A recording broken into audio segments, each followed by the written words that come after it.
No importa lo que te detenga, despierta tus sentidos con la fuerza del tigre y el poder de hierbas aromáticas legendarias. Tiger Balm actúa rápido para calmar, revitalizar y restaurar. Siéntete mejor y vuelve a disfrutar la vida con Tiger Balm. Ser podcast. Jesús Callejo, una semana más, bienvenido de nuevo a Ser Historia. Pues aquí estamos, abriendo las puertas de Ser Historia para recibir a don Vicente Blasco Ibáñez. Gran personaje, gran historiador, gran escritor, del que vamos a desmenuzar algunos aspectos de su biografía. Sí, una biografía, como luego escucharemos. Su parte literaria, pues tengo que decirlo, es relativamente conocida, quizás más valorada fuera, en Estados Unidos, ¿no? Los Cuatro jinetes del Apocalipsis fue un verdadero bestseller a comienzos del siglo XX. Y aquí, bueno, pues sí. Yo creo que aquí le hicimos más caso cuando allí lo leían tanto, ¿no? Pero hicieron películas de él. Claro, sí, digo, hostia, están haciendo películas del tío el libro tiene que molar, ¿no? Es un poco así su vida, ¿no? Sí, es una vida, a ver, muy polémica, muy beligerante, muy comprometida, incluso dentro de su novelística, que está encuadrada en el naturalismo y en el realismo, en teoría formaría parte de la generación del 98, pero cuando tú lees la lista de los autores de la generación del 98, verás que no suele aparecer Vicente Blasco Ibáñez. Así que entre ellos tampoco había una unanimidad, ¿no?, de que este hombre realmente figurara en esa lista, a pesar de que por época y por cronología debería estar ahí, y está, ¿no? Y en algunos momentos se le incluye. Pero él tocó distintos aspectos, no todas sus novelas son del mismo cariz, del mismo estilo, luego lo comentaremos, pero su pertenencia a partidos políticos republicanos, pero claro, no solo republicanos, sino radicales, anticlericales, antimonárquicos, esto le generó muchísima controversia, muchísimos enemigos, hizo que también gran parte de su vida estuviera fuera de España, y que en Valencia siempre muy reconocido como un ídolo local, evidentemente, y poco a poco fue reconocido también en el resto de España cuando vieron que sus novelas pues funcionaban, que eran un auténtico éxito, que escribía muy bien, cuando vieron que en Estados Unidos triunfaba, cuando vieron que en Francia triunfaba. Todo eso hizo que poco a poco su popularidad fuera aumentando, pero aún así se la tenían jurada muchos sectores de la sociedad y sobre todo sectores de la Iglesia. Entonces eso hizo que se le acallara su popularidad, que su fama no tuviera mucha más repercusión. Ten en cuenta que él vive también en la época de la dictadura de Primo de Rivera. Primo de Rivera también hizo todo lo posible para que este hombre no tuviera ningún tipo de predicamento. También él fue masón. El masón le dio mucha popularidad en ciertos sectores, pero también pues eso, mucha animadversión en otros sectores. Claro, entonces todo eso lo juntas, una personalidad pues muy atrayente, muy carismática, muy ególatra en otros aspectos, y entonces, bueno, pues hizo que fuera encima envidiado y temido, porque claro, crónica que él escribía, y si ponía verde a alguien o elogiaba a alguien, evidentemente ya tendría mucho predicamento en los medios populares del momento. Pero también muy envidiado porque estamos hablando de el escritor mejor pagado en España en aquella época. Incluso en el mundo solo había 3 escritores mejor pagados, millonarios, vamos a llamarles. Fíjate, te digo, aparte de Vicente Blasco Ibáñez, tenemos a H.G. Wells y tenemos a Rudyard Kipling. O sea, esos 3 son los que más ganaban en aquella época. Pero claro, que un españolito como Vicente Blasco Ibáñez hiciera las Américas como las hizo y incluso haciendo empresas en Argentina, que luego comentaremos, pues eso llamaba mucho la atención y generó muchas críticas y también muchas persecuciones. Pero claro, sobre todo no le soportaban que encima fuera rico. O sea, un republicano descreído para la Iglesia, dice, un ateo que encima fuera millonario y que hiciera además donaciones y que fuera generoso, pues ves la personalidad tan contradictoria y tan poliédrica. Bueno, pues esto y mucho más era Vicente Blasco Ibáñez. Bueno, en el programa 417 de Ser Historia hicimos una pequeña introducción con Javier Sierra. En aquella época él llevaba el cronovisor, pues hace ya 8 años, fue en febrero de 2017, pues ese programa 417, si lo queréis escuchar a través de los podcasts de Ser Podcast, de la página web de serhistoria.com, aunque bueno, conociendo la web, yo creo que es mejor entrar en nachoares.com, poner Blasco Ibáñez y automáticamente os va a salir ahí, porque si no, me intuyo que no vais a encontrar el audio en la vida. Pero bueno, realidades aparte, iba a decir bromas aparte, no, realidades aparte, Jesús Callejo, ¿cuál es la página web, la fecha que nos recomiendas en esta semana para viajar con el cronovisor? La fecha es el 29 de octubre de 1933.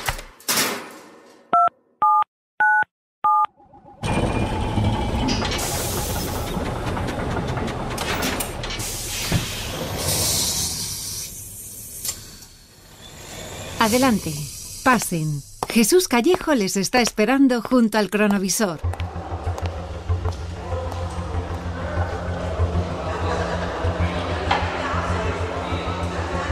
Jesús Callejo, estamos en un entierro. Imagino quien ha fallecido es nuestro protagonista del cronovisor. Sí, pero ha fallecido hace 5 años. O sea bueno. ¿Qué te parece? Este ya es un funeral después de esos 5 años que ha estado pues en Menton, en esta localidad francesa donde él ya tuvo su última villa, ¿no? Su última residencia. ¿Por qué cuando él muere ese 28 de enero de 1928 no le entierran en Valencia, que es donde él quería? Porque en aquella época estaba la dictadura de Primo de Rivera y dijo que no quería saber nada de este hombre y que se quedaran sus restos en Francia. Pero bueno, las circunstancias políticas cambian y por eso nos hemos venido a esta fecha donde se le da un entierro multitudinario. Es decir, ya es una persona muy querida, muy conocida. Fíjate en qué año estamos, 1933, época de república en España, por lo tanto, claro, todas las ideas republicanas de la que enarboló Vicente Blasco Ibáñez, pues ahora son acogidas todavía con mucho más cariño, porque ya no está Primo de Rivera. Y por eso lo he traído a colación, porque ahí vemos el cariño y el entusiasmo que se estableció cuando llegan los restos de Primo de Rivera, de Vicente Blasco Ibáñez. Fíjate que en 1933 es cuando se proclama la Segunda República. Bueno, ya proclamada la Segunda República en 1931, en el 33 este gobierno es cuando autoriza el traslado de los restos a España, y en este día, cuando llega en barco a Valencia, es recibido pues con todos los honores oficiales, con el fervor popular extraordinario y por supuesto por el presidente de la República, con Niceto Alcalá Zamora, y el alcalde de la ciudad. Así que estamos hablando de un acto público, de un acto social masivo, pero tan masivo que estamos hablando de, se calcula, que casi unas 100.000 personas están allí presentes. ¿Qué ocurre? Que cuando llega el barco, el féretro lo sacan del barco, lo llevan unos pescadores del Grao en procesión desde el puerto hasta el cementerio civil de Valencia. Civil, no religioso, acuérdate que él era anticlerical. Es acompañado por las bandas de música, por los estandartes republicanos, por estandartes masones, por las sociedades obreras y las multitudes, pero además, en fin, con un entusiasmo tremendo, pues van lanzando flores. Estamos viendo cómo portan pancartas con las consignas republicanas y, por supuesto, aplaudiendo por allí donde pasa el ataúd.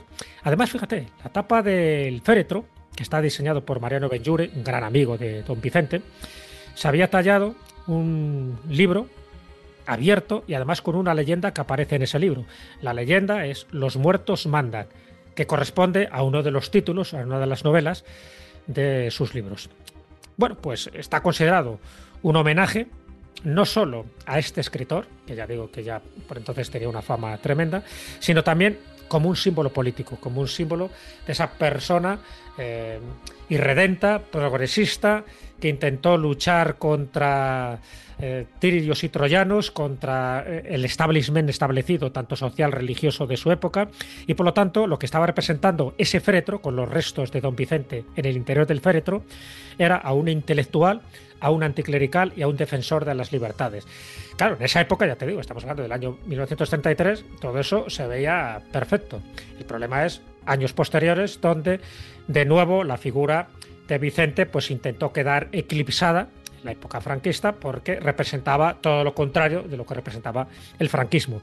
Pero bueno, en este momento yo creo que era importante traerlo a colación porque se dan muchas circunstancias, muchos elementos que a él le hubiera gustado, ¿no?, que se hubieran vivido posiblemente pues cuando él muere realmente ese 28 de enero de 1928. Por cierto, muere un día antes de cumplir 61 años. O sea, justo si hubiera durado un día más, se hubiera muerto justo el día de su cumpleaños. Pero bueno, decidió largarse por neumonía, largarse de este mundo un día antes. Entonces, bueno, son muchas de las cosas que se producen alrededor de este hombre, y yo creo que es el momento propicio para hacer una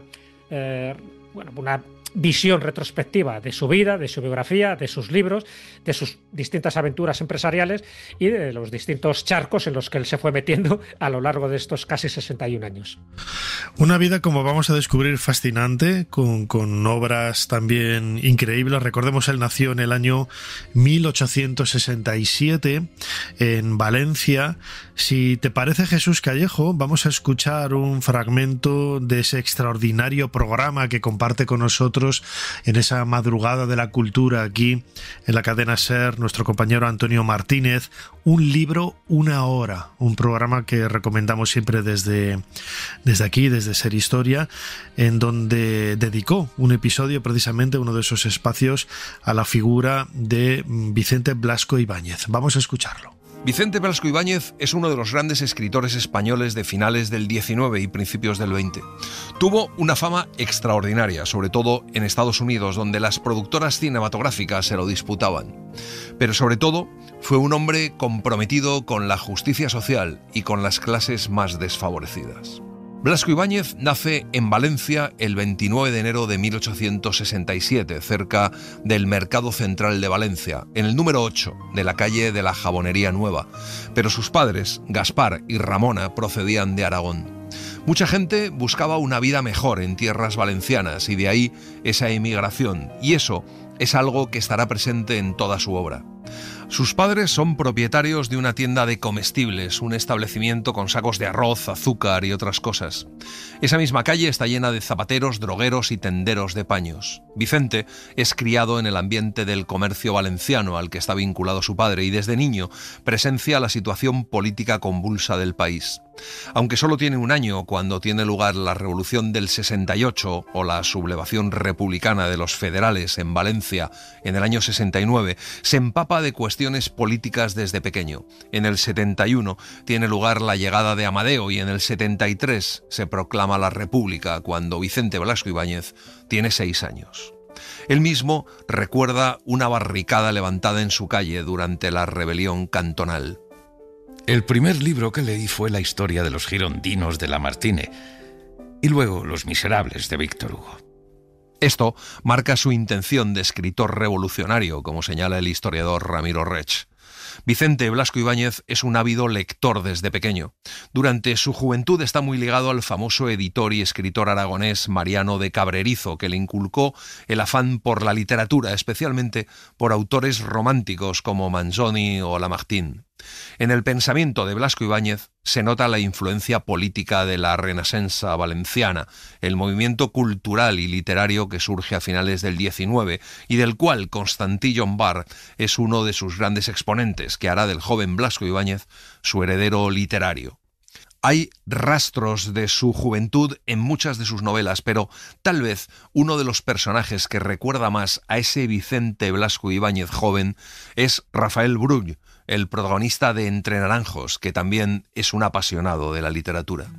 Cuando su madre no le obligaba por las noches a visitar la casa de algún pudiente, al que convenía tener contento, leía, no ya como en Valencia los libros que le prestaba el canónigo, sino obras que compraba siguiendo las indicaciones de los periódicos.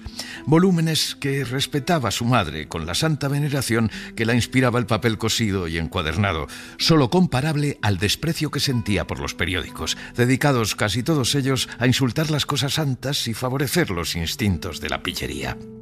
Aquellos años de lectura al azar y sin los escrúpulos y temores de estudiante abatían sordamente muchas de sus firmes creencias, rompían la horma que los amigos de la madre habían metido en su pensamiento.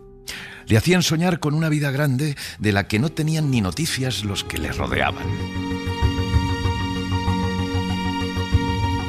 Jesús Callejo, fantástica esta introducción de Antonio Martínez en su programa Un libro, una hora, que recomendamos vivamente desde aquí. La figura de Vicente Blasco Ibáñez, lo decíamos antes, nació en Valencia en el año 1867 y falleció en Francia, en Menton, en 1928. Está plagada de una serie de vicisitudes increíbles, ¿no? Entre ellas no solamente grandes viajes, sino también esos contactos y esas vivencias tan cercanas con la masonería, que lo convirtió también en uno de los protagonistas de las logias de la época. Totalmente. Sí, además él creó un movimiento político que se llamaba el blasquismo. Qué curioso, ¿no? Utilizando su apellido. No, lo digo un poco para que veamos cómo era su personalidad. Está claro que tenía una oratoria apabullante, y eso es lo que le empezó a granjear ciertas amistades dentro del sector republicano, porque él estaba muy convencido de esas ideas y cuando él hablaba, pues enardecía a las masas. Es decir, tenía esa oratoria, esa riqueza intelectual. Ten en cuenta que él, en principio, se dedica a estudiar Derecho, no lo termina ni, por supuesto, tenía ninguna intención de ejercerlo, porque pronto se interesa por la política y se interesa sobre todo por las desigualdades sociales que él vivía y veía en Valencia. Y se empieza a interesar también por la literatura. Entonces tenía una cultura general muy amplia. Él lee muchas novelas románticas, muchos folletines y habla muy bien, conoce muy bien el vocabulario y sabe muy bien cómo llegar al corazón y a la fibra sensible de la gente.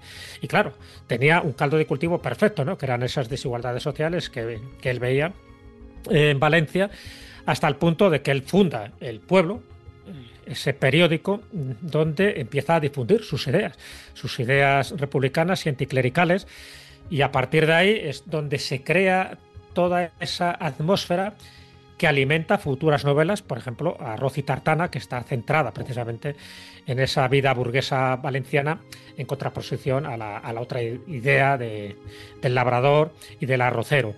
Y, como tú bien decías, pues en Valencia crea el blasquismo, es decir, este movimiento político, esta ideología republicana y populista, y que luego se convierte en partido político, que se convierte en el partido de la Unión Republicana Autonomista, es decir, PURA, que son las siglas.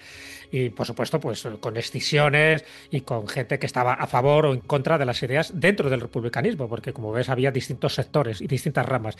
Y claro, él se hace masón porque se da cuenta que la masonería anticlerical de aquella época también reivindicaba un poco lo que él propugnaba, y se hace masón desde 1890 en una logia de Valencia, y el nombre que él adopta es el del nombre de Danton.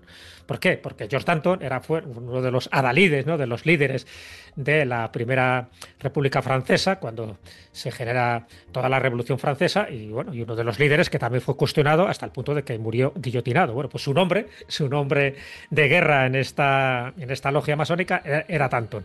Bueno, todo esto nos da idea un poco de cómo era este hombre, ¿no? De que prácticamente se bebía el mundo, Valencia se le quedaba corta, y a partir de ahí pues él empieza a viajar, y sobre todo pues a raíz de la Primera Guerra Mundial, que le marca definitivamente, ¿no? Porque se da cuenta de las barbaridades, de los horrores que se están produciendo en Europa.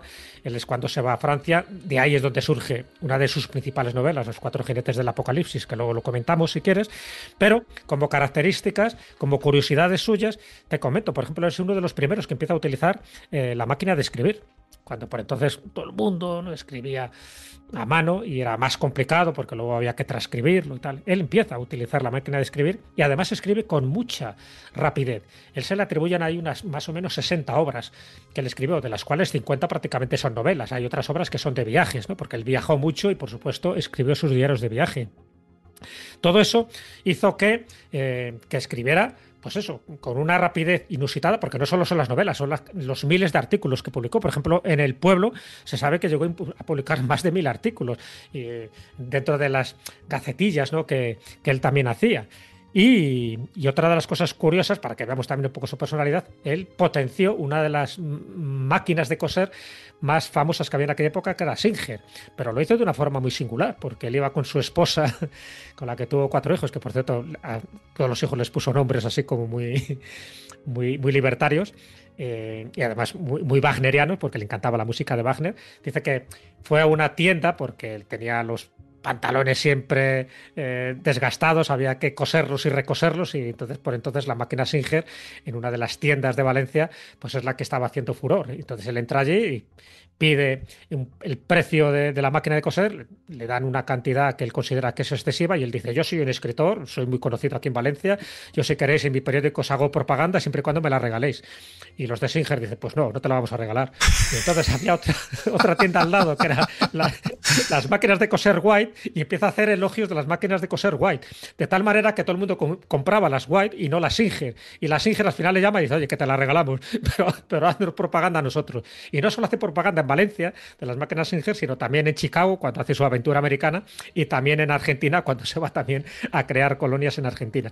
Bueno, te lo digo un poco para que veas cómo él dice: oye, tú no sabes quién soy yo soy Vicente, cuidado que yo te puedo hundir. Eso me recuerda a un amigo común, no voy a decir el nombre, seguro que ya sabes quién digo, que va a todos los sitios diciendo que no, que él trabaja en un medio que es muy conocido y que nunca paga, ¿no?, por entrar a visitar los sitios, y que le tienen que invitar. Y claro, en muchas ocasiones le han dicho: bueno, si tú eres muy conocido, quizás en tu casa a las horas de la comida, pero aquí no entras gratis, ¿eh? ¿Verdad? Estamos viendo un poco... Pues hay gente que va así. Pues, no, totalmente, desde luego, sí. Fíjate, todos los años en la Feria del Libro Antiguo de Ocasión de Madrid, que se hace en Recoletos, yo soy muy fan, soy muy bibliófilo, al igual que tú, siempre está la edición de La Araña Negra, esta novela en 2 volúmenes del año 1892, siempre, todos los años, varios puestos tienen de pie La Araña Negra, ¿no?, como si fuera uno de esos referentes. Pero desde luego que la obra con la que quizás ha sido más conocido de manera internacional nuestro protagonista, Vicente Blasco Ibáñez, es con Los 4 jinetes del Apocalipsis, ¿eh?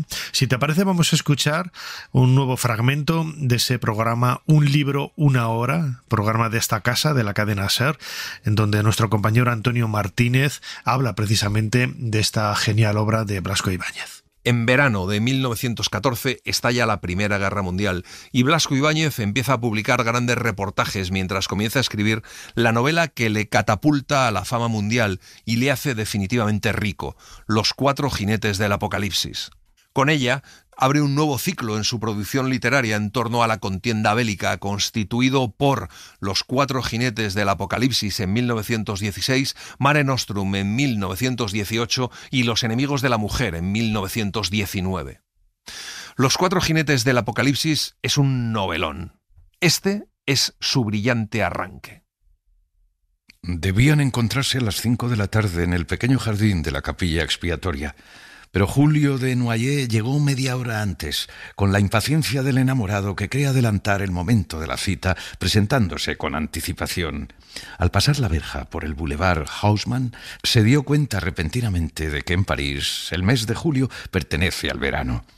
El curso de las estaciones era para él en aquellos momentos algo embrollado que exigía cálculos. Habían transcurrido 5 meses desde las últimas entrevistas en este square que ofrece a las parejas errantes el refugio de una calma húmeda y fúnebre junto a un bulevar de continuo movimiento y en las inmediaciones de una gran estación de ferrocarril. La hora de la cita era siempre las 5. Los 4 jinetes del Apocalipsis cuenta la historia de Julio Desnoyers, un joven argentino acomodado de ascendencia francesa que aguarda en un jardín de París una cita de amor y no sospecha que en breve se desencadenará sobre Europa la guerra con toda su secuela de desastres. Los 4 jinetes del Apocalipsis cuenta la historia de 2 familias, los Desnoyers y los Hartrott, con un tronco común pero pertenecientes cada una a uno de los 2 bandos de la contienda. Es muy curioso, pero Los 4 jinetes del Apocalipsis pasa casi desapercibida en Europa y tiene un éxito extraordinario en Estados Unidos. En España siempre ha habido un cierto desprecio por la obra de Blasco Ibáñez y, sin embargo, las productoras norteamericanas se pegaban por él. Los 4 jinetes del Apocalipsis vende más de 200.000 ejemplares en un año. Es el libro más vendido en Estados Unidos en 1919 y en 1921 se realiza la versión cinematográfica protagonizada por Rodolfo Valentino. Blasco Ibáñez se convierte en uno de los hombres más famosos de América. Viaja a Estados Unidos, habla en iglesias católicas, protestantes, sinagogas, en una gira organizada por Mr. Pondo, cuyo abuelo había organizado la gira de Charles Dickens por Estados Unidos. Blasco Ibáñez gana mucho dinero. Una cadena de prensa le contrata por $1.000 el artículo. Los 4 jinetes del Apocalipsis es llevada al cine de nuevo por Vincent Minnelli en 1962, con Glenn Ford como protagonista. Les vamos a contar la escena en la que Julio Desnoyers, mientras viaja en un transatlántico, se entera del comienzo del conflicto y tiene una conversación con un grupo de alemanes que refleja muy bien la sinrazón que lleva al comienzo de la guerra. Cerca de Europa, una oleada de noticias salió al encuentro del buque. Los empleados del telégrafo sin hilos trabajaban incesantemente. Una noche, al entrar Desnoyers en el fumadero, vio a los notables germánicos manoteando y con los rostros animados. No bebían cerveza, habían hecho destapar botellas de champán alemán, y la frau consejera, impresionada sin duda por los acontecimientos, se abstenía de bajar a su camarote.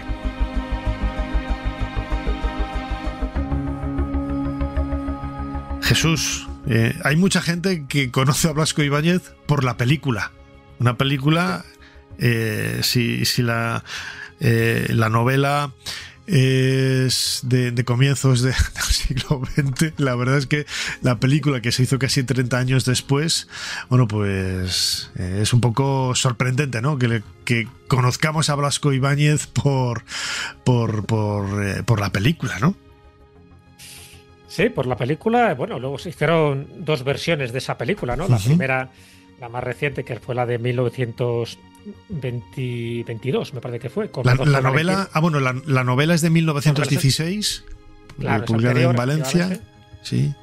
Y claro, al protagonizarla Rodolfo Valentino, que por entonces era, en fin, todo un ídolo, ¿no? Un Star System, pues está claro, ¿no?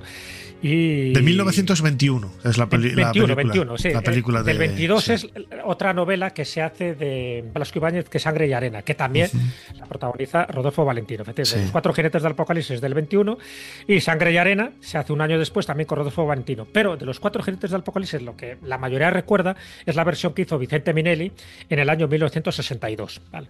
Bueno, fíjate, tuvo tal éxito, que el propio Blasco Ibáñez bromeaba diciendo, bueno, ese gracejo que él tenía, dice: mi novela ha creado a un dios del cine. Dice, pero yo sigo siendo un pobre escritor. Bueno, de pobre escritor no deja de ser una ironía, porque allí se hizo totalmente rico. Sí, ya escuchábamos, ¿no? Que cobraba $1.000 por artículo en Estados Unidos, que es $1.000 es mucho dinero ahora por un artículo. Imagínate hace 100 años, era una fortuna. No, total. Pero bueno, él utilizaba siempre esa ironía.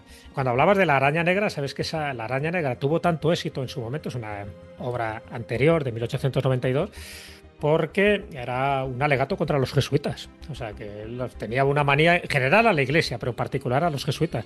Y de hecho hizo una segunda parte que se titula Los fanáticos, donde también vuelve a dar caña a los jesuitas. O sea, que pues digo que en determinados ambientes la araña negra, muy relacionada un poco pues eso, con lo del hábito negro y tal, pues sí que la reeditaban en muchas ocasiones. Ya sabes que los jesuitas siempre también han estado un poco en la diana, ¿no?, de muchos sectores.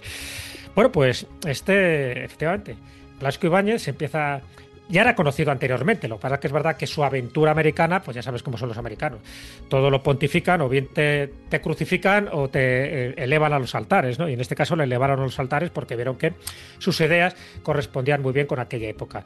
Pero claro, no olvidemos que él tiene novelas de todo tipo, desde el ambiente valenciano o más bien, pues eso, de ese naturalismo costumbrista, que es Arroz y tartana, Flor de mayo, La barraca, Entre naranjos, Cañas y barro, y luego todo tipo de novelas como sociales y psicológicas, novelas sobre la guerra, sobre la exaltación histórica española, sobre aventuras, etcétera, etcétera, y cómo no, las novelas de viaje, y en concreto una de ellas, que es para mí mi favorita, que es La vuelta al mundo de un novelista. Sí, es novela, más que novela, es una especie casi de diario, ¿no? En 3 volúmenes, escrita entre 1924 y 1925, que yo siempre he tenido especial cariño por todo lo que cuenta, pero sobre todo por esa mención que hace al pecio de la Beatriz, ¿no? En Cartagena, donde se hundió el sarcófago de Micerinos en 1838, ¿no? Es una historia que tiene ahí pues ese referente del año 24 y 25, donde bueno, pues nos une, ¿no? Crea ese vínculo afectivo casi entre España y Egipto. Blasco Ibáñez es un personaje increíble en la historia de la literatura, en la historia de España, en la historia de Estados Unidos. Visitó y viajó por América, por un montón de continentes, y allí donde iba pues era reconocido, ¿no? Tanto como autor como conferenciante, por esa labia, ¿no? Que decías antes, Jesús Callejo, que caracterizó a gran parte de su trabajo y de sus ponencias. Se merecía de nuevo un cronovisor, desde luego. Recordad ese primero que hicimos con Javier Sierra en el programa 417 de Ser Historia, lo podéis encontrar a través de los podcasts, y en esta nueva ocasión un nuevo programa con nuestro crononauta Jesús Callejo. Jesús, como siempre, muchísimas gracias una vez más por habernos ayudado a hacer un poquito más de historia. Ha sido todo un placer, ¿no? De volver a reconocer y a rescatar a este gran escritor que, por supuesto, nos ha dejado páginas imborrables e inmortales de la literatura española. Para no perderte ningún episodio, síguenos en la aplicación o la web de la SER, Podium Podcast o tu plataforma de audio favorita. No importa lo que te detenga, despierta tus sentidos con la fuerza del tigre y el poder de hierbas aromáticas legendarias. Tiger Balm actúa rápido para calmar, revitalizar y restaurar. Siéntete mejor y vuelve a disfrutar la vida con Tiger Balm.